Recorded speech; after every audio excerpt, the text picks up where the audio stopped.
last year, I was locked down in Australia for 6 months.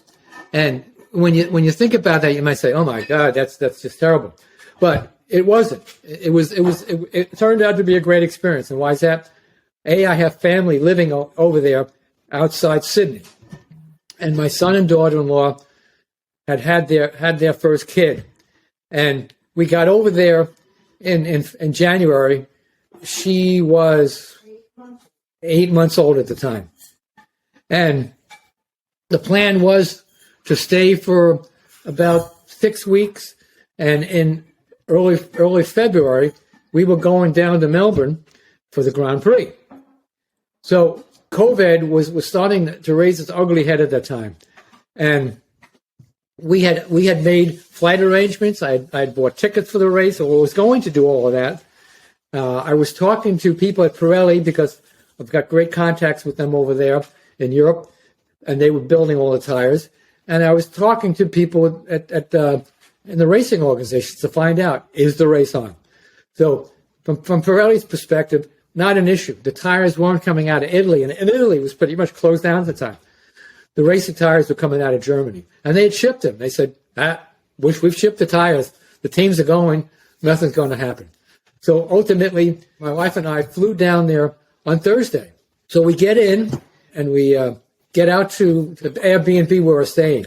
And it was perfect. It was right across the street from the track. And the gate that we had to go in was right there. And so Thursday afternoon, we spent at the track just getting familiar with the surroundings and whatnot. And they ran some of the Porsche Cup stuff and a few other things. Not that the F1 cars, no, they weren't going to come out until first thing Friday morning. So we went back, had dinner, and then planned, hey, let's go down to Kohl's. Now, Kohl's is like a Trader Joe's, upscale, sort of a supermarket, smaller size, and we're going to go get some sandwiches and stuff to take to the track the next day. So at 8 o'clock the next day, Friday, we're walking over to the track, and I said to my wife, "What do you hear?" And she said, "Nothing." And so I turned to her and said, "The race has been canceled." And she said, "What do you mean?" I said, "You don't hear anything. There's no cars on the track. Something's happened. They ain't running." By the time we got to Kohl's, they had the newspapers out, race canceled. So that was the end of it.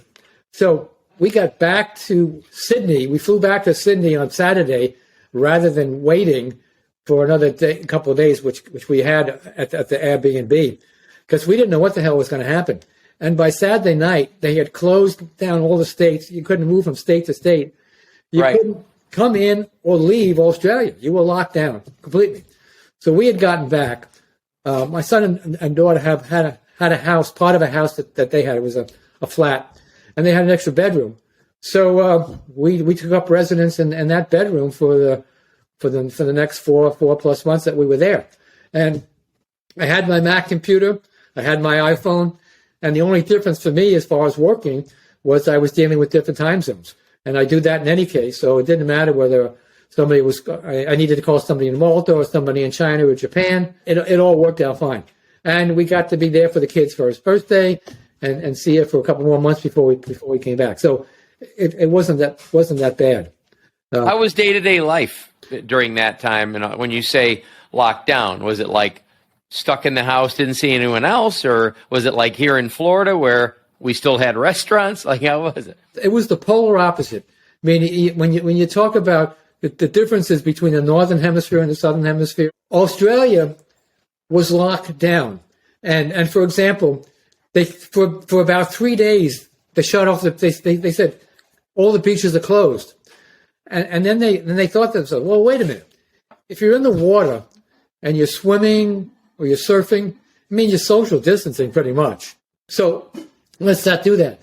And I mean, being at the beach is what Australians live for. I mean, they're down there all the time. So they opened the beaches back up, but they said 2 meters as far as social distancing. My son and daughter live in the Manly area, which is a fast ferry ride across from Sydney. And they lived about 7 minutes from the beach. And so all around the Manly beaches, they had paths: biking, hiking, walking, jogging, push a baby carriage. They didn't care. as long as you were moving and you were social distancing, fine. Be out with your family, walking, doing all those things, but just keep your distance. They didn't want sitting on the walls or sitting on the beach, but no, there were some people who wore masks. I never wore a mask until the week before we left because I turned to Leslie and said, just to be sure the airlines don't want it, well, let's go get tested. So we got tested. It took about 15 minutes to get it done as opposed to 5 days of what it was happening over here in America, which was all frenetic at the time. And every state, every governor, every mayor was doing something different, and nobody knew what was happening at the top either. There was a lot more order to what was going on in Australia. So, as I said, we had the kid out every day. We would push her around in the carriage, go downtown, buy groceries, walk around by the beach, come back. I mean, it was sort of a normal existence, and we had a great time while we were there. And I got all the work they needed to get done. This has been Jeff Stearns, Connected Through Cars.